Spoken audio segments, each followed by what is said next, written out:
Hi everyone. I just wanted to do a part 2 on the person who ghosted you because I just felt like there was more that needed to be said, and I felt like I was somehow wanting to exit the reading the whole time, which is so interesting.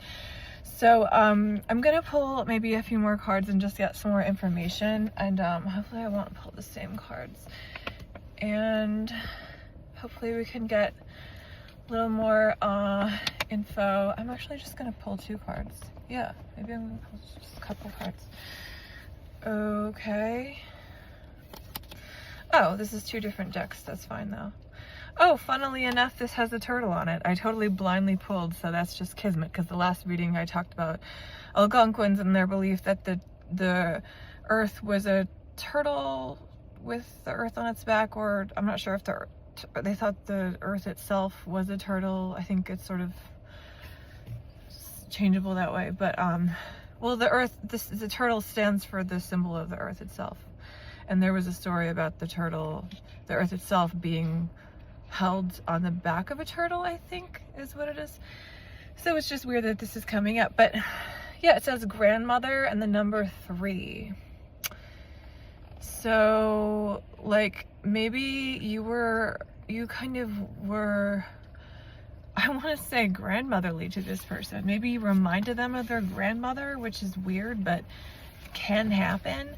Maybe they didn't have like a lot of external family to take care of them in that way, to be like emotionally available. Maybe their own mother was a bit unemotionally unavailable.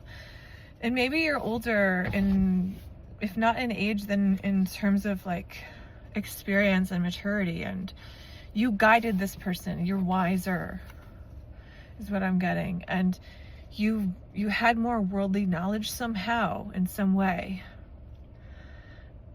And also, I think the turtle also can be about longevity, but also it's just a basic story of, you know, slow and steady wins the race, which is really the rabbit in the hare, but the tortoise moves at its own pace. The tortoise and the hare is what I meant. Sorry, the rabbit and the hare is synonymous. So the tortoise and the hare is obviously just, it's an old fable about like sort of, is it better to be slow and steady or to jump quickly at the problem? And I guess it's sort of similar to Capricorn's philosophy. Maybe this person has Capricorn in their chart, or maybe they are just very career oriented. The 3 that we got, I'm sorry, it relates to Jupiter and expansion and the creative child. So you made them feel like a creative child. You allowed for a lot of communication also. The 3 relates to the 3rd house in Gemini.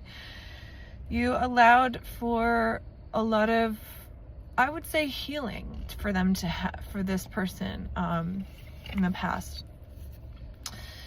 And then the 4 of Wands, maybe this person, if it's not romantic, then they definitely like were possessive of you. But if it is, then they, or even if it isn't romantic, but they had, you know, maybe they had feelings and you weren't aware, they thought about marrying you. And as the 4 of Wands is about completion, it's also celebratory, and it's traditionally a wedding happening under a tent. So this person, okay, they didn't consider that commitment with you. You made enough of an impact. And if it's platonic, they thought about how, as I said, they were possessive of you as if you were married. They thought that you two would continue to celebrate together. But what happened here was the 5 of Pentacles, which is about poverty and loss. It can be financial loss, but it can also be spiritual loss. It can be like maybe this person lost someone, whether you're aware of it or not. and that greatly, deeply affected them. Or maybe they're, if it's not financial loss, it could be someone in their life, is what I'm saying, that died. Yeah, I think that this person didn't ghost you out of malice. They did ghost you out of malice, but it wasn't in the way you're thinking. It was like they were like very dysregulated by something that you had to say, but it was what you said was in response to them and their behavior. And excuse me, I think that like there's there's a lot of themes in this reading about like longevity and fear of, like, maybe if this person, if you were in a relationship with this person, realizes they would have to make major changes right now to continue the relationship and they can't do that. Or if you were never in a relationship, they may have thought a lot about what it would be like to be together and the things they would have to do to change their life. If this is a platonic person who ghosted you and was hurtful, you like brought up stuff for them in the things you said about, and I'm getting this for the romantic people too, but specifically for the platonic person, this is why they ghosted you. If it was a platonic relationship, you brought up stuff about, you critiqued them because they needed help from you in some way, and you felt that their silence was inappropriate in the instance of needing help. Maybe they asked for help through a third party and were too ashamed to ask, or maybe they got something, maybe they did outright ask and then you felt like it was taken or stolen after, because then they ghosted you. Getting stuff about resources here, but whatever it was, it made you feel like they were using you. You felt very used. And this person like has the platonic person definitely has a major problem with you. They always saw you as someone who like had things easily or was spoiled, but they don't see anything about the turmoil or struggle that you've been through. That's their own projection that you've had it easy, and it's really actually inappropriate. And when it's paralleled and to some of the things that you've gone through that have been really hard, and they actually haven't asked that much about you to know what you've been through. So they've made some judgment about you long ago and decided something about you, and I'm seeing they're just really not a nice person. So that's the platonic person that ghosted you. And also that they always felt superior to you because you made them feel inferior. So they may have put you down in a lot of ways, or they may have like, maybe one person had a big career, maybe they did, and you maybe had a career and then changed your career and then had like a backup career, or like maybe you've been like a stay-at-home mom, or like had a different situation, and they always saw themselves as better than you for these like status things that you actually don't care about. Like you have goals about making money, I'm seeing that, but you overall are not a materialistic person, and this person is. And then for the platonic people, they carry some, the romantic people, the non-platonic person that ghosted you, this could be two people that ghosted you. That person feels very like wounded by your autonomy and fearful of the changes that you've made, the boundaries that you've set, and it's no longer working because they also, similar to this other person, have decided this story about you that when they're in person with you, it's like clear that that's not who you are. And then it almost like then once you leave or you like go part ways, they've done this before is what I'm seeing, but now it's a major ghost where it's like an ending. Now they want to put you back into that narrative, and to do that they tried to get a reactive response, and they may have gotten that. And same with the non-platonic person. And I'm seeing both people felt very powerful, that you were upset and very above you, and like, oh, look at you, you're so crazy, look at you, I'm the calm one.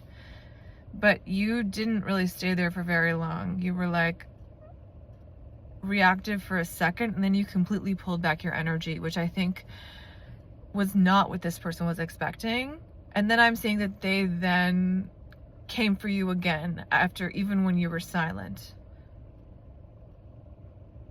Yeah.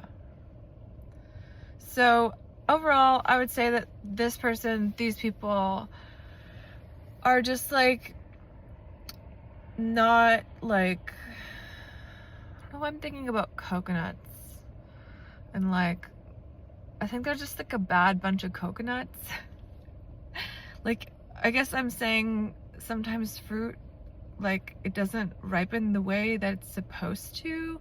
Like, maybe this person isn't aging well, like, not in terms of physical, although that could be part of it, but like, maybe they're having cognitive changes, or they're like feeling righteous as they age and seeing people from their past as beneath them. Maybe they've really had some big financial success, and they came from poverty, so they've grouped you in with that poverty mindset, even though they really may not know anything about like your financial life. They've just decided that about you. I think this person, now it's fusing both. There's things in common with the both romantic and platonic of this, that like, you are not this character they're projecting upon you. That's they think of you as selfish and like reactive and mentally ill, and like, it's just, that's things about themselves that they can't handle. They've had issues with mental illness. They're reactive. Their partners have told them that they're out of control. Their family members they have major trauma, and they come from poverty, so they're projecting it all onto you. And it's ridiculous, and it's unfair, and it's status-based, really a big part of the ghosting here. And also that they just don't have anything to offer you. They may have taken what they needed, and then when you tried to like be like, hey, what the heck, where you may have some Libra in your chart, I'm picking up like some or the 7th house, or something about like fairness and diplomacy and balance, where you're like, this is not fair. And the thing is, yes, you're right, and life is not fair. And my guides are telling me that this all happened because there was some situation in your family that was similar to this growing up, that you had to learn like to feel good about yourself, like that someone else's rejection does not define your worth, and someone else's cruelty does not reflect upon you and your worth again. And so, yeah, I hope that this helped you. And I want to quote Walt Whitman here as I close. Just quickly from the poem Passing Stranger. Passing stranger, you do not know how longingly I look upon you. It comes to me as if a dream. You must be he I was seeking, or she I was seeking. I am not to think of you. I'm not to see you again. I am to think of you. And then it goes on that he thinks of people, these people that he's met, these faces, these strangers, in his waking dreams, and some of it says, I have surely lived a life of, I think, of joy with you. So try to think of this ghosting as a passing stranger, as Walt Whitman would say. And it's not someone that we're going to continue with. It's just sort of a ghost of our life that we can look back on the beautiful memories, perhaps in our half sleep, in our dreams, but we're gonna realize that we're not this character that they've made up for us. And since we're not willing to play that role, we have no place in their life. It's almost like a dollhouse where there's just no you know, like there's maybe one character, one doll is like way too big and all the other ones are too small. Or you know what, I'm thinking of the Twilight Zone episode where like the girl has, this really always mattered to me because I have alopecia. So the girl has, we all think she's going to be ugly, or that she was ugly because these doctors are talking about this really necessary plastic surgery that she's had to get on her face, and it turns out it's actually a world where everyone has pig faces, and she's beautiful, but she's had surgery, or she's supposed to undergo surgery to look like them, to look like a pig person, because they see her beauty as horrendous and terrifying. They don't see it as beautiful.